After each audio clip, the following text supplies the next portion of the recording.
up? Welcome back to the channel. I'm Mod.J and we are locked in. This is the recap for episode 4, Powerful 4 Force Season 2. I'm gonna go ahead and say this. I gave episode 4 a 9 and it might have been one of the best episodes, me personally, for the season. Now we know how it is in Chicago. The feds are out. Everyone's trying to figure out which way to go. Janard, he trying to bounce back from his murder last week. Everyone has a lot going on and it just gets crazier this week. But before we jump into it and we break down this episode and I give you the recap, if you like power content, breakdowns, theories, and predictions like this, tune in tonight after show discussion, 7 p.m. Eastern. Then hit your subscribe button and turn on your notification bell so you get something every time I upload. Make sure you hit that like button and we're on that road to 50,000 subscribers. So each and every one of you, I appreciate you. So hit that subscribe button and let's jump into it. This is the recap for episode 4, Force. The episode starts off with Janard tripping out.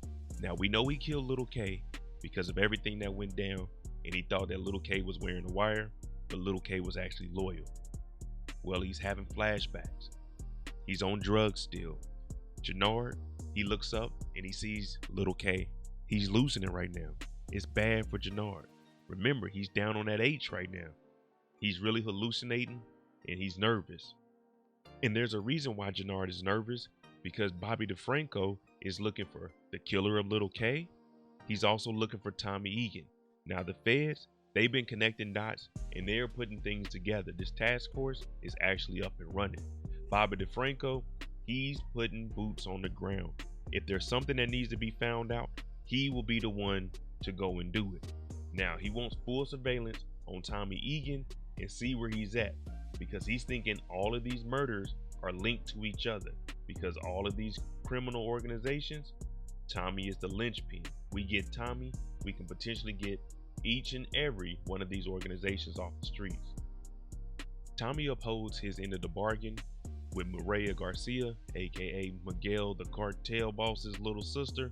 He upholds his end of the bargain by giving her driver's lesson. You remember last week she texted him and said, hey, we can meet up in the morning for these lessons. Now, one thing about Tommy, we always know that he's going to flirt, and that's exactly what he's doing. And it looks like his move is working. It's working. Let's just put it like that, because Mireya doesn't catch on to any of the jokes about being a race car driver. Walter still owes Dublin.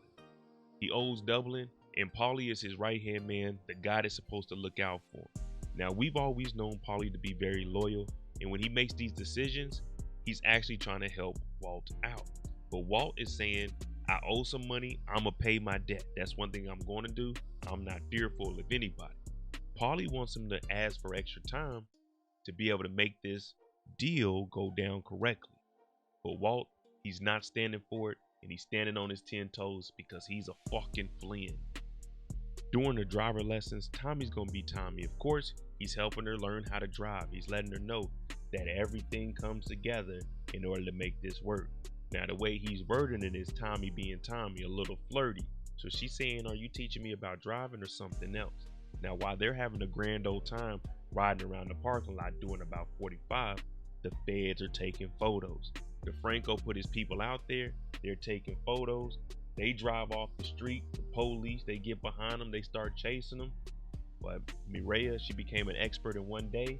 And it looked like Fast and Furious, how she drove in front of a train. I'm talking about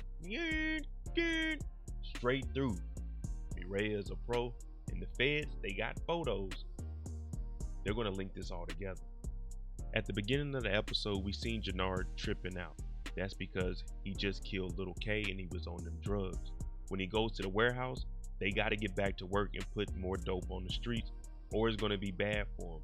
Because while all this is going on, he owes Miguel, and Mirkovic texts him, payment today, time's up. Don't make us find you. Remember, they stole the Lambo. He gave them the money he was supposed to give to the cartel. So there's a lot of pressure on Janard. He's not sure which direction he's going to go with, because he's continuing to take drugs and it's getting to his head. While Tommy and Mireya are at the zoo following up their driver lessons, Tommy's talking to her and he gets a text message. He has to dip out. Now, before he leaves, he sees a gentleman with a tattoo on his neck. Now, this young man, he's part of Rojas's crew. And you remember, Rojas is part of CBI. He's just working inside the prison system. Now, this young man follows Tommy into the bathroom, and of course, we know how this ended for him. Tommy killed him. And that's because he's with Rojas, and they felt like CBI was taking money out of their pocket. So Tommy had to lay him down. This was for CBI business. This wasn't personal. But Tommy's going to defend himself, and this young man didn't know what he was getting into. R.I.P. D-Mac is finally on his feet, out of the hospital, off the couch. But the gun that he took out the drawer when Uncle Tommy brought it over, well, he has that gun on him. And Marshall's letting him know that CBI is getting money. Treason is treason. The Treehouse boys are doing their thing. But now D-Mac is hearing that they getting money out here in the streets. This is no longer Darnell. This is D-Mac.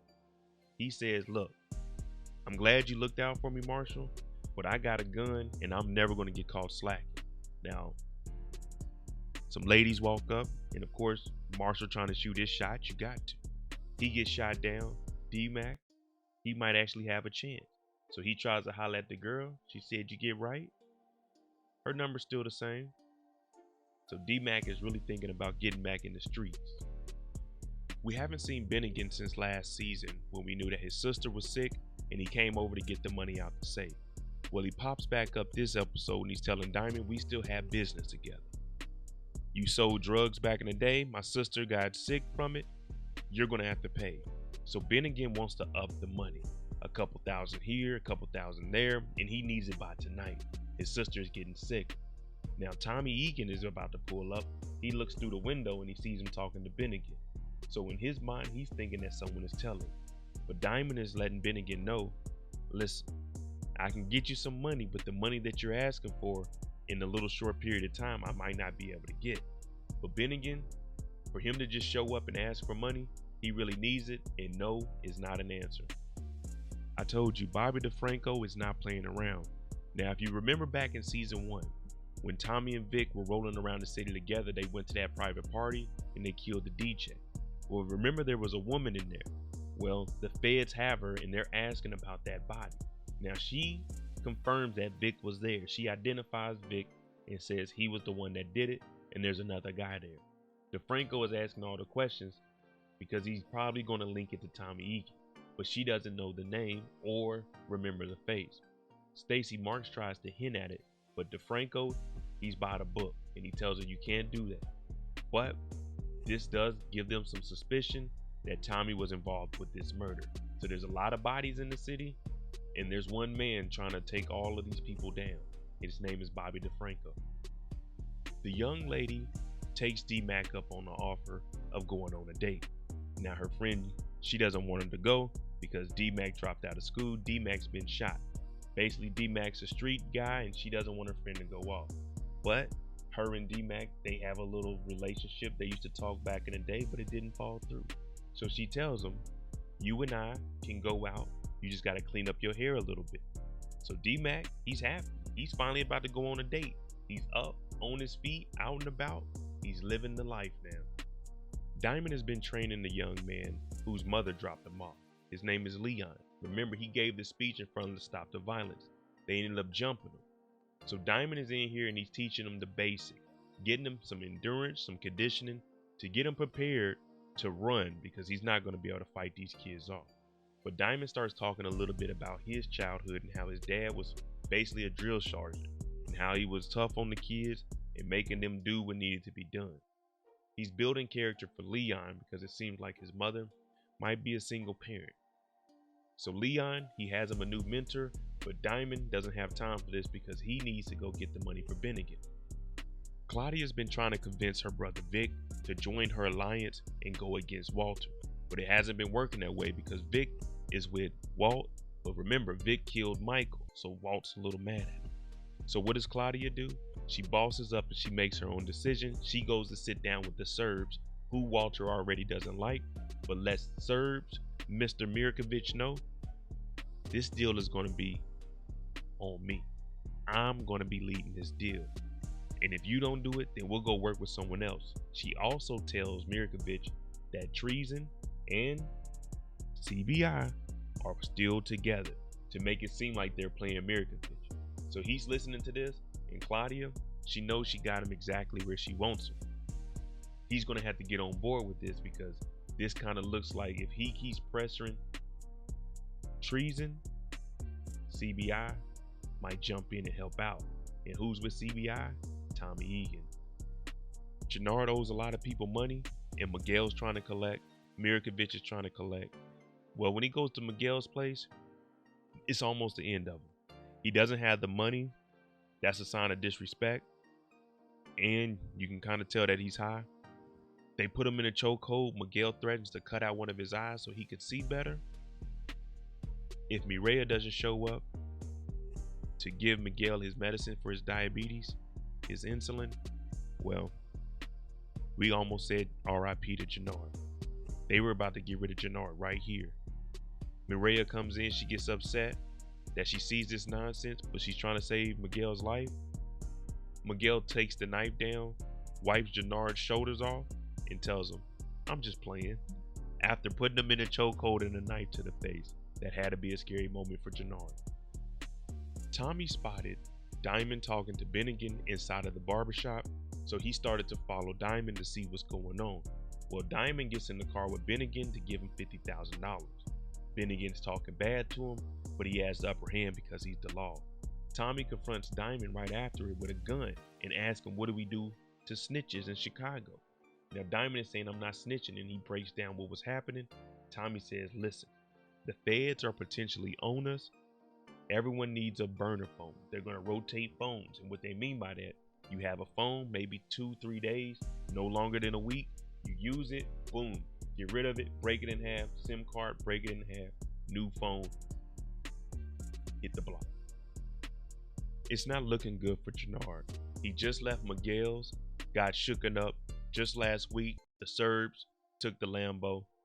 This week, the rest of the crew of Treason, they find out that little K is dead. They show up and confront Janard about it because they know that little K was supposed to pick up Janard. Well, all of this turns into a fight. Janard ends up getting jumped by 4 members. They leave Treason, and Janard, he's going through it. We don't know what's next for Janard, but slowly but surely, every single member in Treason is leaving. We just lost 4 this week.